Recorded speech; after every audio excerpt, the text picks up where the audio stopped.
C'est le fun qu'on soit nombreux ce soir, autant à distance qu'en présentiel. Fait que ça me fait vraiment plaisir de vous présenter Dominique Chartrand, qui est collègue et, je dirais, ami de longue date aussi. Donc, après avoir pratiqué pendant 19 ans à la clinique de neurologie à titre d'infirmier clinicien en épilepsie, Dominique assure depuis quelques années maintenant la gestion de plusieurs cliniques externes au CHU Sainte-Justine.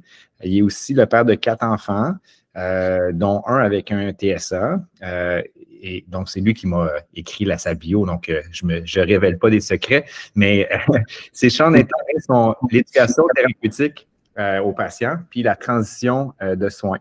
Alors, c'est avec grand plaisir qu'on va l'écouter. Merci d'avoir pris le temps, Dominique, de présenter à ce congrès. Puis d'ailleurs, en fait, tu ne l'as pas écrit dans ta bio, mais je dois dire que tu as organisé plusieurs symposiums dans le passé pour la transition des soins. Donc, tu es vraiment quelqu'un d'expérience, puis on t'en remercie. Et moi, j'ai le grand plaisir de présenter Dr. Dina Moubayed, donc, qui est pédiatre spécialisée en adolescence au CHU Sainte-Justine. Elle termine actuellement sa maîtrise en santé publique. Ça, je ne savais pas, en fait. En santé publique et formation en gestion du système de santé. Très intéressant. Elle est impliquée particulièrement auprès des patients avec troubles de conduite alimentaire et patients avec maladies chroniques comme l'épilepsie. Et membre depuis 2019 du comité parachute sur la transition des soins au CHU Sainte-Justine. Donc là, je vais laisser la parole à nos deux conférenciers. Est-ce que vous aimeriez que je mette votre présentation? Et il faut s'assurer que c'est partagé. Donc, je fais ça. Ça.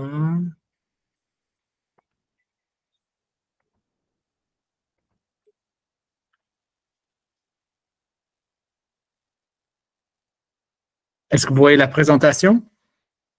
Parfait. Cool. Oui.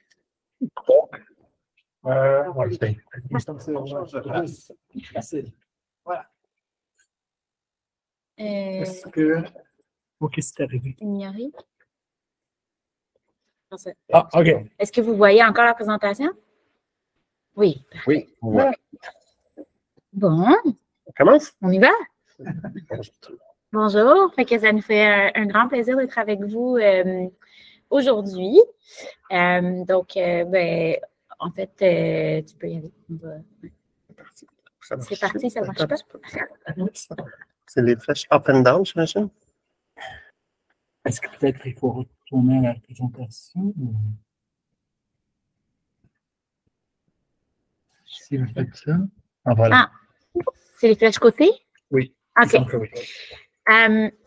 Donc, aujourd'hui, on nous a demandé de vous parler, en fait, de la responsabilisation et de l'autonomie au sein de la transition. C'est sûr que nous, on a notre perspective de gens travaillant dans le domaine pédiatrique, mais on a essayé, en fait, d'adapter la présentation pour que ce soit le plus accessible pour autant les jeunes que les jeunes adultes, même plus tard. Donc, on va parler de la transition des soins, de ses enjeux et de ses impacts. On va regarder les particularités en lien avec l'adolescence dans un contexte de maladie chronique. Puis, on va identifier, en fait, les recommandations et les conseils pour se préparer à une transition qui est réussie. Exact. La définition, oui.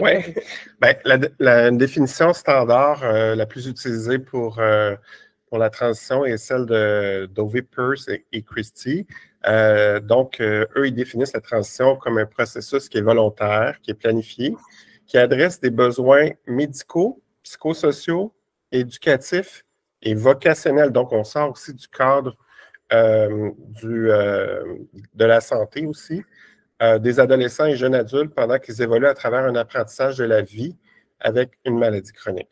Donc, ce qui est important pour nous de vous présenter cette définition-là, c'est qu'elle a été mise à jour et donc elle est utilisée assez fréquemment dans la littérature actuelle parce qu'on parle en fait vraiment d'un processus et non pas d'un moment spécifique dans le temps. Donc, on assume que la transition commence tôt, mais se poursuit très, très longtemps.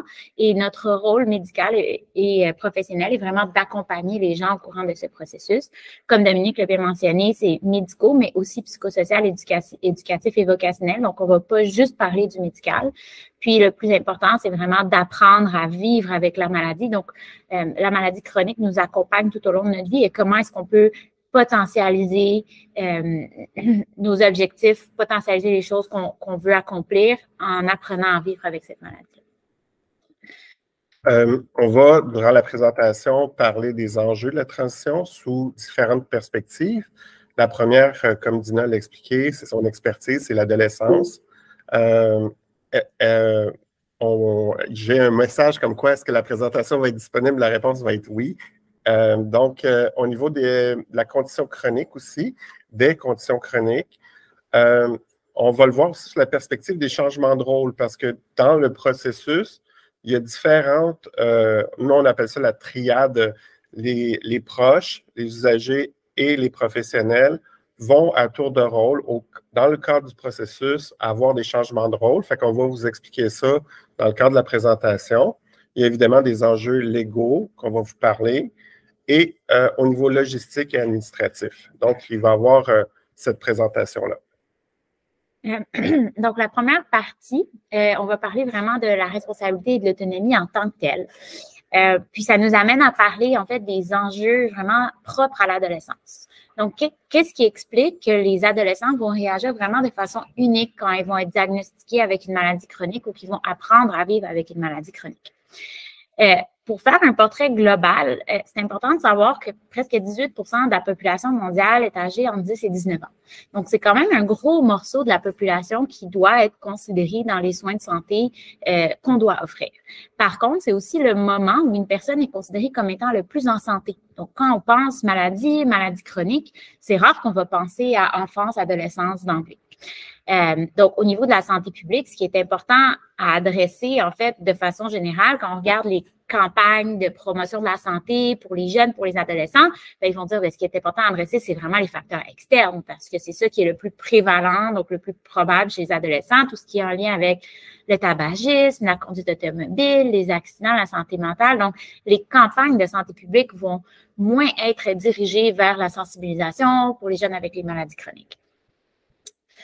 Donc, l'adolescence, c'est sûr que c'est une étape du développement, moi, que je la qualifie en fait comme étant vraiment charnière. C'est vraiment un moment important, décisif dans la trajectoire d'une vie. Puis, il y a des grands changements, autant au niveau biologique, psychologique, social. Donc, au niveau biologique, on peut penser évidemment à la puberté qui vient avec son lot de changements. Au niveau psychologique, donc tout le changement au niveau de la gestion des émotions, la gestion de l'identité. Puis au niveau social, donc le cercle d'amis qui se raffine, l'attachement au père et aussi le changement de la relation avec les parents. Donc, ces transformations qu'on va appeler biopsychosociales vont être vraiment importantes. Puis, ce qui est important à retenir aussi, c'est que ces transformations-là ne vont pas se produire en même temps. Donc, un jeune peut vivre une certaine portion de sa puberté, avoir certains changements au niveau social, mais qui ne se passent pas tous à la même vitesse, ni au même moment de l'adolescence. Donc, si on y va un petit peu plus dans le détail, c'est sûr que du point de vue neurologique, on voit que la maturation du cerveau est beaucoup plus longue qu'on pense. On sait qu'il y a une réorganisation des connexions qui se passe vraiment autour de 12 à 15 ans, mais par la suite, les connexions vont se raffiner, vont devenir plus importantes pour les endroits du cerveau qui vont être plus utilisés. Là, je vulgarise pour les neurologues dans la tête. Mais en fait, ce qui est important, c'est qu'on voit que ça se complète plutôt autour de 25-30 ans et que la portion qui devient mature le plus tard, c'est celle qui est autour du lobe frontal, donc tout ce qui est contrôle des impulsions. Puis c'est ce qu'on voit aussi chez nos adolescents. Donc, il y a certaines portions du comportement ou des caractéristiques qui vont devenir beaucoup plus matures et d'autres qui vont se raffiner un petit peu plus tard. Du point de vue hormonal, encore une fois, c'est important de penser, comme je vous ai mentionné, à la puberté. Donc, les changements hormonaux peuvent avoir un impact autant sur la maladie chronique que sur les choses qui entourent la maladie chronique. Puis aussi, toutes les hormones de la connectivité sociale, le plaisir. Donc, il y a des changements au niveau de l'ocytocine, au niveau de la dopamine. Ça aussi, ça a un impact sur les adolescents. Donc, l'adolescence, nous, on la voit en médecine de l'adolescence comme 3 grandes étapes. La première étape, on l'appelle l'ado de naissance. Donc, c'est le début de l'adolescence, de 10 à 13 ans. Puis là, il y a vraiment un accent sur la perception des changements corporels associés à la puberté, une grande conscience de soi, essayer d'aller chercher des gens qui nous ressemblent physiquement. Donc, c'est des jeunes qui vont aller se trouver un groupe d'amis qui les ressemblent. Les filles vont être amies avec les filles, les garçons vont être amis avec les garçons. Vraiment, des gens très, très en proximité physique et au niveau de la personnalité. Ensuite, il y a la deuxième partie de l'adolescence qu'on appelle l'adolescence pure, donc de 14 à 17 ans. Puis ça, c'est les adolescents classiques dans nos films, un peu caractérisés, là, une période d'intensité des émotions, des relations sociales et des conflits avec les parents. Fait que c'est un peu la portion plus crunchy là, de l'adolescence. Puis ensuite, il y a l'adolescence, donc adulte-adolescence, qui est le 17 à 21 ans. Donc, vous voyez qu'ici, nous, on caractérise l'adolescence vraiment de 10 à 21 ans. Dans notre quotidien, on va dire 10 à 17, 10 à 18, mais de plus en plus, la portion jeune adulte fait quand même partie intégrante de cette adolescence-là. Puis donc, la troisième partie, c'est orienté plutôt vers le futur. Un groupe d'amis plus stable, le développement de l'autonomie, la responsabilisation et l'identité aussi qui devient plus stable. Donc, notre rôle, c'est vraiment d'amener l'adolescent à se développer à ses pleines capacités à ce stade-ci de son adolescence. Donc, au cours de l'adolescence, on est amené à prendre un chemin qui mène éventuellement vers l'indépendance. Donc, c'est là que va se créer une certaine distance émotive et physique avec les parents pour aller se concentrer davantage sur leurs amis, leurs pairs. Ils vont aller chercher un groupe de support ailleurs, ils vont améliorer leur capacité à s'exprimer, à exprimer leurs émotions, à exprimer leurs idées, leurs points de vue. Puis, ils vont développer des désirs de vouloir planifier leur futur. Donc, qu'est-ce que je veux faire plus tard? Qu'est-ce que je veux être comme personne? Quelle est mon identité? Quel est mon rôle dans la société? Donc, c'est un petit peu là qu'on peut les accompagner à travers tout ça. C'est important de mentionner les enjeux légaux et éthiques parce que c'est à l'adolescence qu'on est confronté vraiment à ça pour la première fois comme parent. C'est important de savoir que la confidentialité, c'est vraiment un droit pour toute personne compétente, puis que selon la Société canadienne de pédiatrie, les adolescents et les jeunes adultes, évidemment, mais les adolescents surtout, à partir de l'âge de 14 ans, devraient être vus seuls pendant leurs interventions avec les professionnels. Donc, ça peut être un moment charnière pour les parents de voir un peu cette distance qui va se créer non seulement au niveau du quotidien avec leur adolescent, mais aussi au niveau de l'implication qu'ils ont dans les soins de santé. Donc, quand on parle de confidentialité, en fait, la loi dit que le mineur de 14 ans ou plus a le droit à la confidentialité en ce qui concerne ses soins de santé reçus ou son hospitalisation. Les exceptions à ça, c'est en fait si le jeune reste hospitalisé pendant plus de 12 heures. À ce moment-là, on doit aviser le tuteur légal. Si le jeune représente un danger pour lui-même ou pour les autres, encore une fois, on avise le tuteur légal. Ou il présente une maladie à déclaration obligatoire. Donc, à ce moment-là, c'est sûr qu'on est obligé de le déclarer à la santé publique.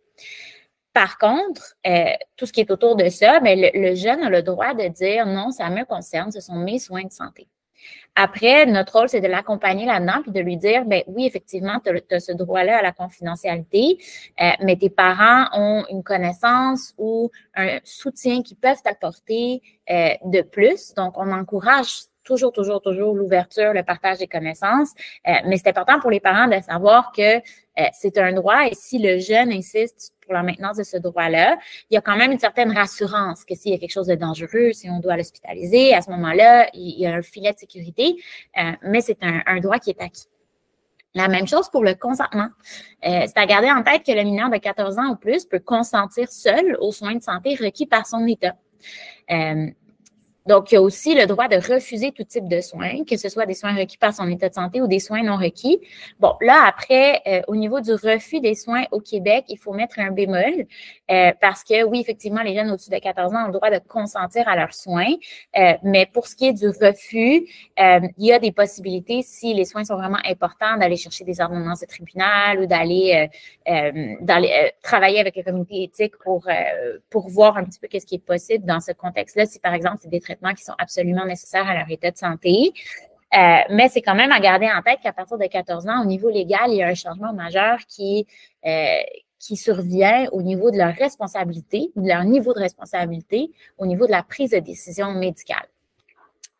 Puis c'est sûr qu'évidemment, tout ça tient en compte l'aptitude au consentement. Hein? Si un patient a le droit de consentir, c'est qu'il est considéré apte à consentir et il est évalué comme étant apte à consentir. OK? Donc, si on parle des aspects plus pratiques de la transition, donc vivre avec une maladie chronique, qu'est-ce que ça représente spécifiquement à l'adolescence? Encore une fois, un petit portrait de la situation. Les jeunes qui vivent avec une maladie chronique en Amérique du Nord représentent environ 14,8 à 18 %. Donc, c'est environ 2 millions d'adolescents. Donc, c'est quand même un chiffre qui est assez significatif et élevé, donc beaucoup plus qu'on le croirait. Ce qui est important à comprendre aussi, c'est que le taux de survie à cause des avancées au niveau médical et au niveau de la recherche a augmenté exponentiellement. Donc, ces jeunes-là qui habituellement avaient un taux de survie qui était peut-être moindre, ont un taux de survie qui est augmenté et donc nécessitent des soins de santé plus prononcés et plus prolongés dans un milieu adulte qui était initialement peut-être pas nécessairement prêt à les accueillir. Donc, on voit aussi que l'espérance de vie a augmenté. Donc, la question se pose, où est-ce qu'on peut retrouver ces jeunes-là dans un système de santé qui n'a pas été construit ou réfléchi ou adapté pour eux? C'est important aussi de saisir l'impact d'une maladie chronique sur le développement de l'adolescence. Donc, comme je vous ai dit tout à l'heure, l'adolescence est une étape charnière et juste un adolescent sans maladie chronique vit énormément de changements. Doit s'adapter à différentes choses au niveau biologique, physique, social. Donc, en plus de ça, on rajoute une maladie chronique sur le lot. Ça peut avoir un impact important sur son développement psychosocial, donc notamment sur le développement de l'indépendance et de l'autonomie. Ça a été démontré que les jeunes qui ont une maladie chronique ont une plus grande proximité avec les parents. Ça peut être positif, mais ça peut aussi avoir un impact au niveau du développement de l'autonomie normale qu'on attend chez les adolescents. Puis, la majorité du temps, en fait, c'est très valable, cette proximité-là. Les parents ont plus peur pour la santé du jeune. Des parents, par exemple, qui suivent avec l'équipe traitante la maladie depuis que le jeune a 5 ans sont très conscients de quoi le jeune a besoin, quels sont les soins qui sont requis, c'est quoi le plan de traitement, peut-être beaucoup plus que le jeune qui, lui, a suivi la vague un petit peu de l'évolution de son traitement. Puis l'autre chose qui est importante à retenir, c'est que c'est normal d'avoir certaines craintes de l'expérimentation normale de l'adolescence. Donc, on parlait de l'adolescence, de l'autonomie, de la prise de risque. C'est en général le moment où on va expérimenter avec des substances, on va expérimenter avec la sexualité, on va expérimenter avec différentes choses. Puis quand on a une maladie chronique, les parents peuvent avoir une certaine crainte de cette expérimentation-là sur la maladie chronique ou sur les effets de la maladie chronique. Donc, c'est important à garder en tête et c'est très valide, en fait, comme inquiétude. Donc, c'est sûr que ça fait en sorte que la capacité d'adaptation qui est normalement développée à ce stade-ci de l'adolescence peut être plus difficile à adapter au niveau de la maladie chronique.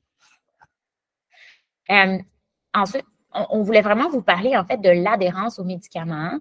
C'est important pour nous de vous exprimer que l'adhérence aux médicaments est un enjeu en maladie chronique, mais encore plus quand on vient rajouter l'adolescence dans le lot.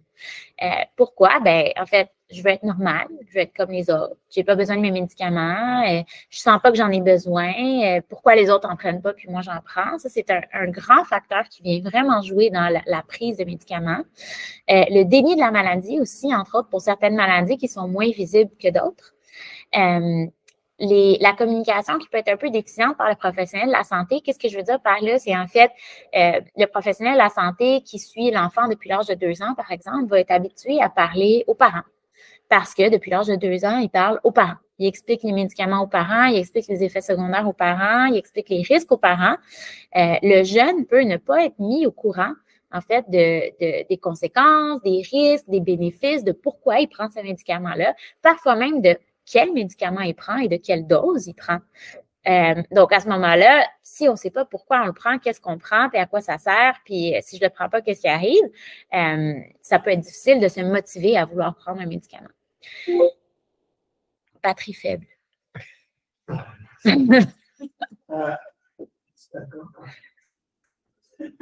Continue.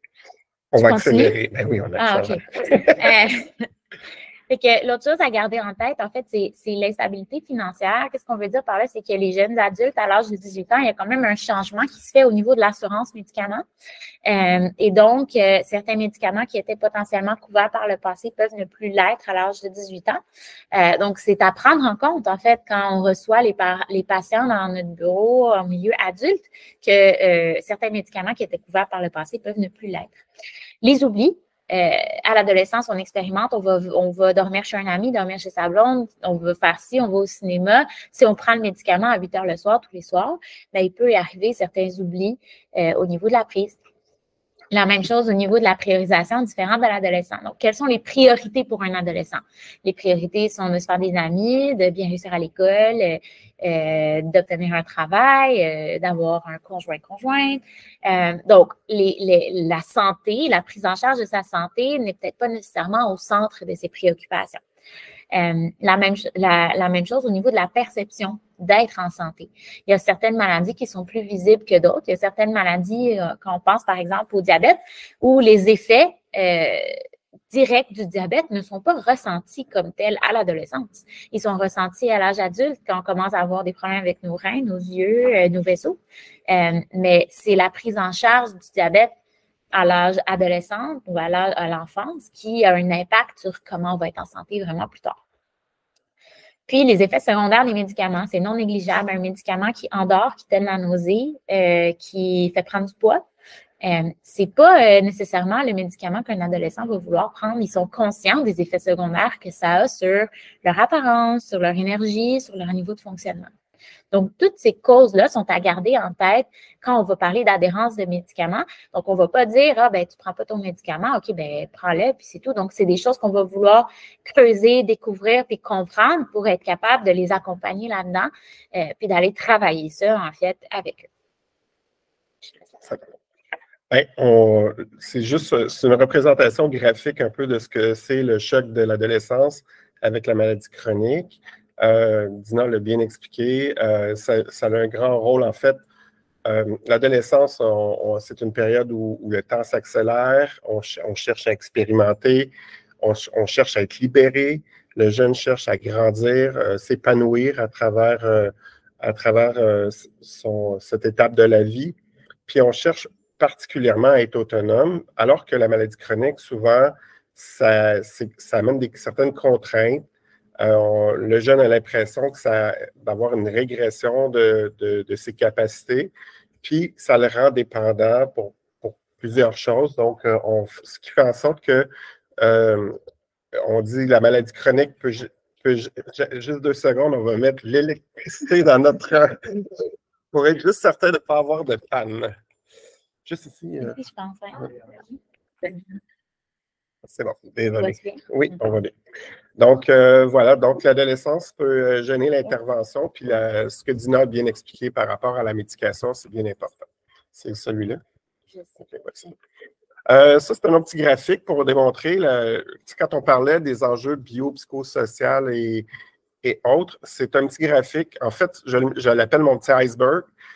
Souvent, nous, comme professionnels de la santé, et quand quelqu'un est avec une maladie chronique, on voit souvent la pointe de l'iceberg qui est le volet biomédical. Donc, tout ce qui concerne la maladie, la gestion de la maladie, l'utilisation des médicaments, tout ce volet-là prend un peu le dessus, est très visible, c'est quelque chose qui est très remarqué, mais il ne faut pas négliger le volet psychologique de la maladie chronique, qu'est-ce que ça peut engendrer.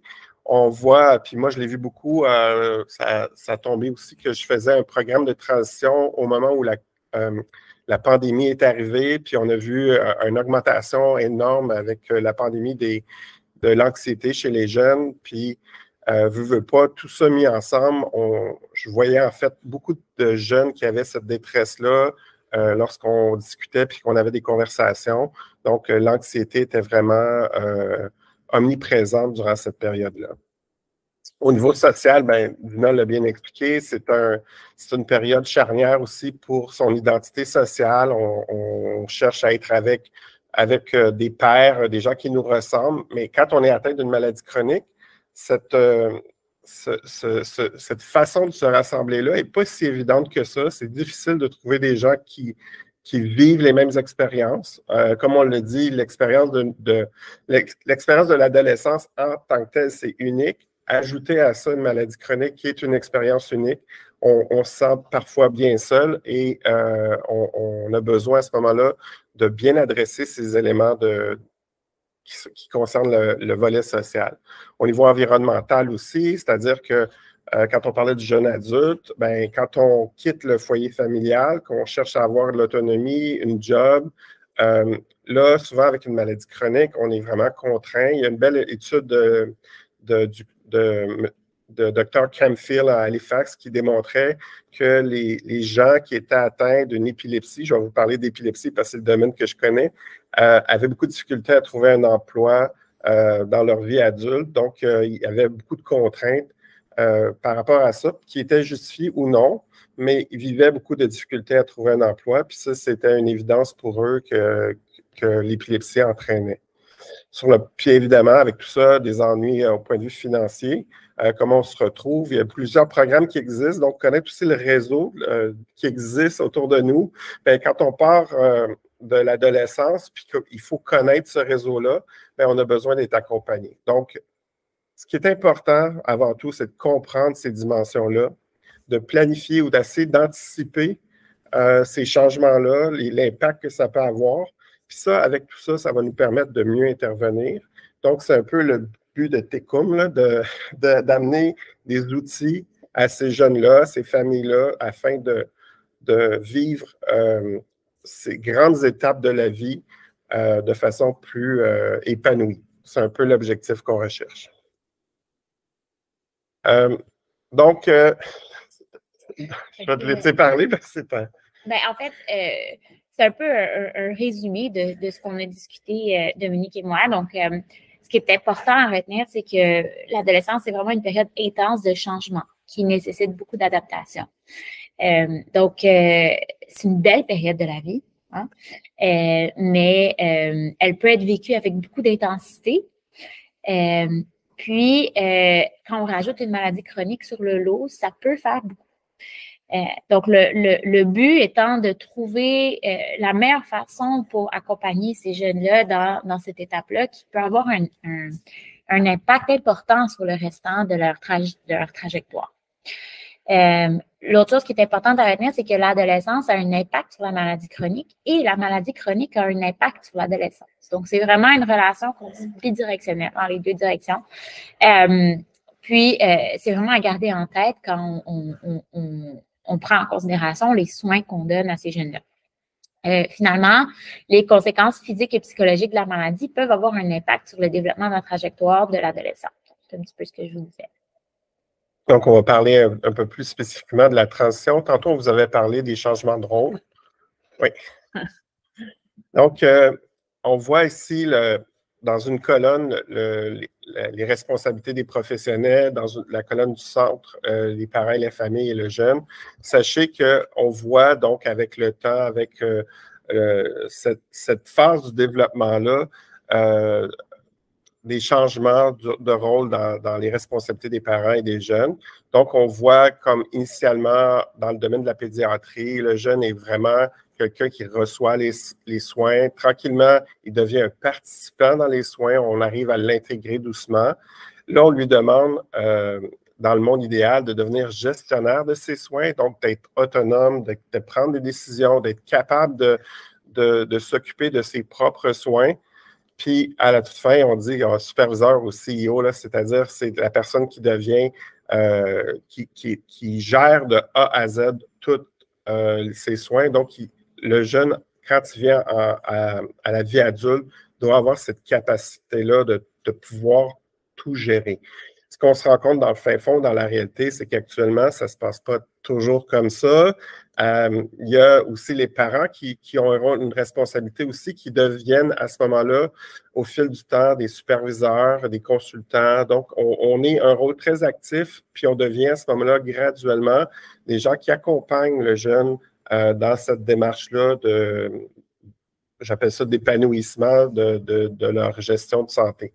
Puis aussi, les professionnels restent toujours des gens qui deviennent à leur toute fin dans un bon programme de transition, des ressources, des gens qu'on appelle des pivots. Là. On va venir un peu plus loin à en discuter du rôle du pivot, mais c'est de trouver la personne qui va vous accompagner, qui va accompagner le jeune dans cette transition de soins-là. Puis ça, c'est tout un défi. Je veux juste... Ça, cette diapo-là, c'est vraiment pour vous montrer la différence entre le milieu pédiatrique et le milieu adulte, où on a des approches parfois différentes. On souhaite avec le temps que ce gap-là, parce que c'est quand même une grande étape, c'est une marche importante, devienne la moins haute possible. Donc, on travaille avec des partenaires du milieu pédiatrique et du milieu adulte pour réduire cette différence-là, mais actuellement, ce qu'on voit beaucoup, c'est que le centre d'intérêt pour le milieu pédiatrique, c'est la famille, tandis qu'en milieu adulte, c'est vraiment la personne qui est atteinte de la condition. Une approche très globale, très familiale en milieu pédiatrique, on devient très spécifique en milieu adulte. Le parent est le décideur, alors que dans le milieu pour adultes, c'est le jeune adulte qui devient responsable de ses soins. Puis, on a aussi une équipe qui est en milieu pédiatrique qui est quand même bien garnie. Il faut l'avouer, Dr Major va pouvoir vous le dire, mais on est bien entouré. Puis, en milieu adulte, on cherche parfois à trouver un médecin de famille qui n'est pas évident. Donc, puis c'est souvent la personne centrale qui va nous amener à avoir différents services au fil du temps. Donc, on essaie à la base de vraiment miser sur différentes actions qui vont nous amener à avoir ces intervenants pivots-là autour de nous. Puis l'approche est très concertée en milieu adulte, en milieu pédiatrique, alors qu'en milieu adulte, c'est un peu plus fractionné, c'est-à-dire que pour avoir des services, il faut aller peut-être à différents endroits. À Sainte-Justine, on est quand même un milieu moi je dirais, c'est une grande famille, fait que quand on a besoin d'un spécialiste, on le croise dans le corridor, puis on lui demande un peu son avis.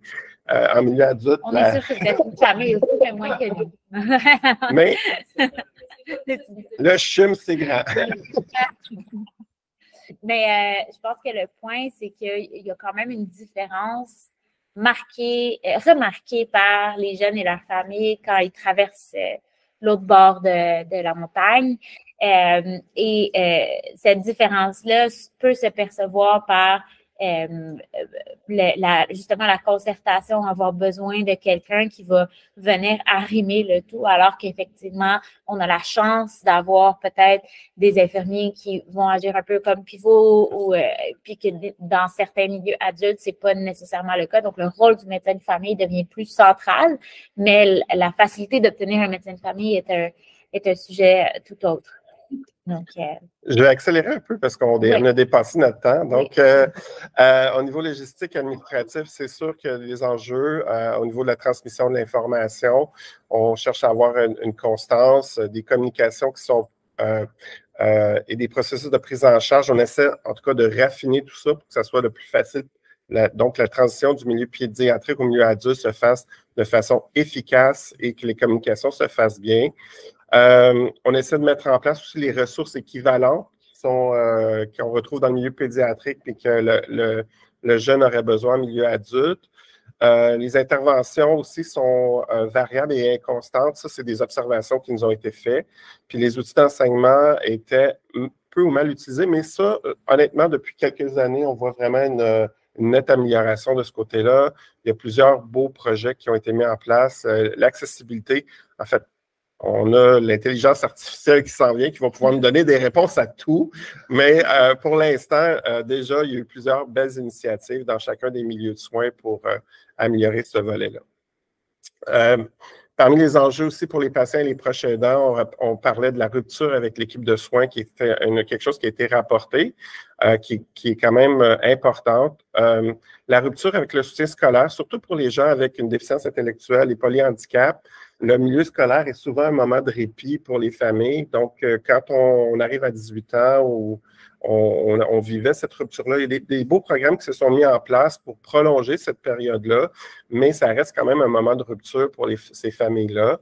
L'accessibilité au réseau qui est plus difficile, trouver un médecin de famille, on en a parlé, donc le gouvernement adresse beaucoup ça, l'accessibilité à un médecin.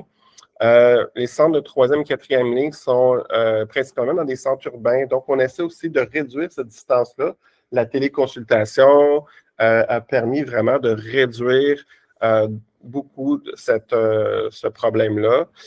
L'importance d'avoir un soignant pivot, ça, je vais l'inciter beaucoup. C'est quelque chose qu'il faut trouver rapidement avant même qu'on procède au transfert du milieu pédiatrique au milieu adulte. Donc, ça, c'est une action à poser de façon très précoce dans la démarche. Quelques recommandations. Alors, la transition, quand on fait, comme on parlait d'un processus, bien, on essaie de se rapprocher le plus possible de, corrige-moi, là, c'est pas l'adolescence, c'est l'inverse, c'est la naissance, l'ado-naissance. Donc, on veut le plus possible de débuter les choses autour de 13-14 ans. C'est pas toujours possible, mais c'est un moment charnière où le jeune est très réceptif, on peut faire plusieurs interventions, lui permettre d'acquérir plusieurs capacités. Donc, c'est vraiment, plus on commence jeune, mieux c'est. On a aussi des approches qui sont différentes selon les capacités intellectuelles versus physiques du jeune. Donc, souvent, il y a des programmes qui sont distincts pour les enfants qui sont neurotypiques versus des enfants qui ont soit un polyhandicap parce que les besoins sont complètement différents. On a une éducation comme vecteur de changement. Donc, nous, on rencontre, moi personnellement, j'ai rencontré plusieurs jeunes, puis j'ai beaucoup insisté sur l'acquisition des connaissances sur la maladie. Donc, en ayant cette connaissance-là, ils sont plus en mesure à ce moment-là de prendre des décisions qui sont en relation avec leur réalité. Donc, c'est très important de transmettre ces connaissances-là.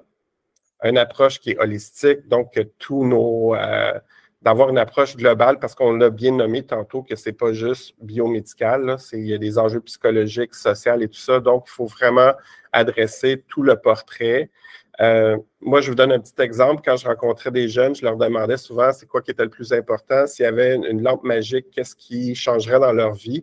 Ce n'était pas souvent la maladie qui était mentionnée, c'était vraiment d'autres aspects. Donc, exemple, avoir son permis de conduire, plein de choses comme ça. Donc, c'était vraiment intéressant. Puis, on partait aussi de leur désir à ce moment-là comme vecteur de changement.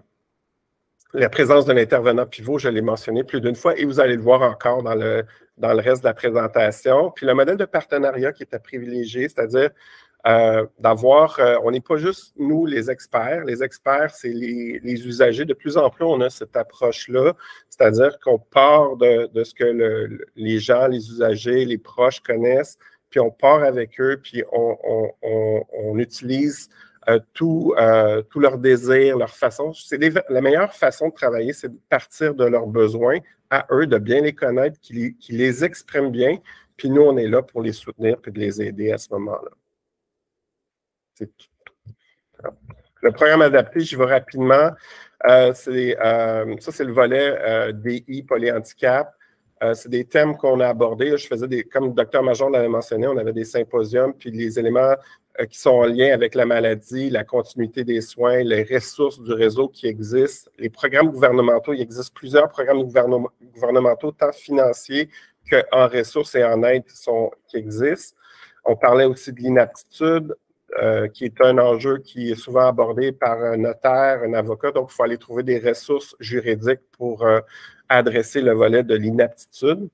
Les mesures de répit, l'importance de la famille pour ces gens-là, puis le financement et les assurances. Donc, avoir un conseiller financier qui va être en mesure de vous orienter vers les bons programmes, le soutien, des crédits d'impôt qui existent au niveau fédéral. Donc, d'avoir un consultant financier, c'est très important pour ces familles-là.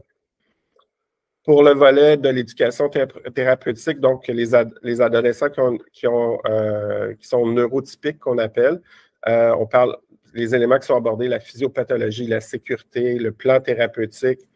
Et un élément important que je tiens à dire, c'est qu'on parle de plus en plus de projets de vie. Donc, d'avoir une approche très positive par rapport aux jeunes adultes, aux jeunes, par rapport à ce qu'ils souhaitent faire dans la vie, puis de partir de ça pour bien l'accompagner. Donc, la notion de projet de vie, c'est quelque chose de très important. Concrètement, on doit développer des objectifs à court à court terme, basé sur le projet de vie, comme je le mentionnais, encourager le jeune à participer activement à la création de son plan de traitement. Donc, comme je disais, ça se fait en partenariat.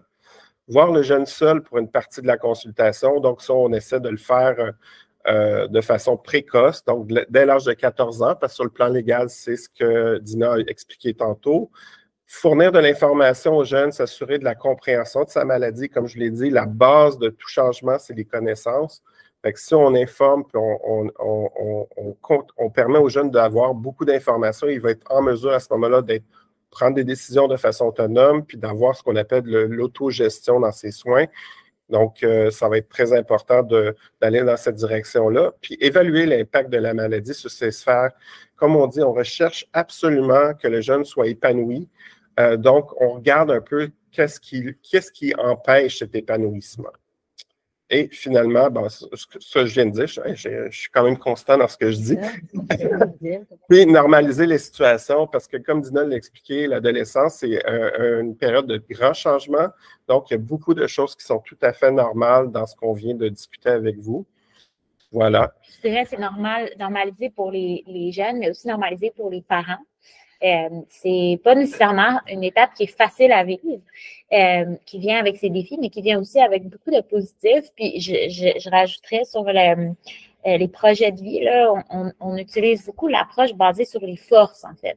Donc, d'identifier les forces du jeune, d'identifier les forces de la famille, puis d'aller bâtir là-dessus pour accompagner. En fait, au lieu de dire, ben c'est difficile pour toi parce que si, c'est difficile pour toi parce que ça, plutôt y aller avec, ben qu'est-ce qui rendrait ça plus facile? Quelles sont tes forces à toi qui feraient en sorte que prendre tes médicaments serait plus facile, gérer ta maladie serait plus facile? On dit aller vraiment de cette approche-là. Donc, les messages clés, puis encore une fois, on va se répéter, là. Mais c'est vraiment considérer les préoccupations et les préférences du jeune en gardant une vision vraiment à long terme. Soutenir le rôle on l'appelle le parent coach. Donc, c'est quelqu'un qui accompagne, qui soutient, qui encourage. Et des stratégies qui favorisent une relation vraiment de qualité avec le jeune. L'intervenant pivot, qui est vraiment notre message. Si vous êtes capable de trouver quelqu'un en qui vous avez confiance, qui peut arrimer tous vos services, c'est vraiment, vraiment l'idéal. L'idéal pour nous, ce serait que ce soit intégré dans tous les programmes de transition, mais il y a du chemin à faire encore de ce côté-là. Là-dessus, je veux juste vous dire, l'intervenant pivot, là, c'est pas toujours un médecin. Ça peut être un professionnel que vous côtoyez de façon régulière. Ça peut être un physiothérapeute que vous voyez à toutes les semaines. Cette personne-là peut, dans une certaine mesure, connaît bien le réseau, vous aider, vous guider. Donc, c'est pas toujours le médecin. Il faut vraiment avoir une ouverture par rapport à qui est votre intervenant pivot. En fait, c'est la personne qui vous connaît le mieux, qui connaît le mieux votre enfant, puis qui connaît qui peut vous accompagner dans votre trajet, en fait. Prévoir des interventions de suivi en ligne. On parlait beaucoup de télécommunication, téléconsultation avec le jeune. Ça devient de plus en plus important pour les jeunes d'avoir un accès plus facile aux soins, d'éviter les déplacements. Donc, c'est quelque chose à garder en tête. Puis de toujours garder en tête les objectifs qui sont l'autodétermination. Donc, être capable de prendre contrôle un peu de notre vie, prendre contrôle de nos soins. L'autonomie au niveau de la gestion de notre santé, mais aussi de la gestion de toutes les autres sphères de notre vie. Puis aussi, évidemment, on se répète, mais les connaissances qui sont très importantes. Donc, tout est basé un petit peu là-dessus. Voilà. S'il y a des questions, on vous invite dans le chat room qu'on appelle de laisser vos questions.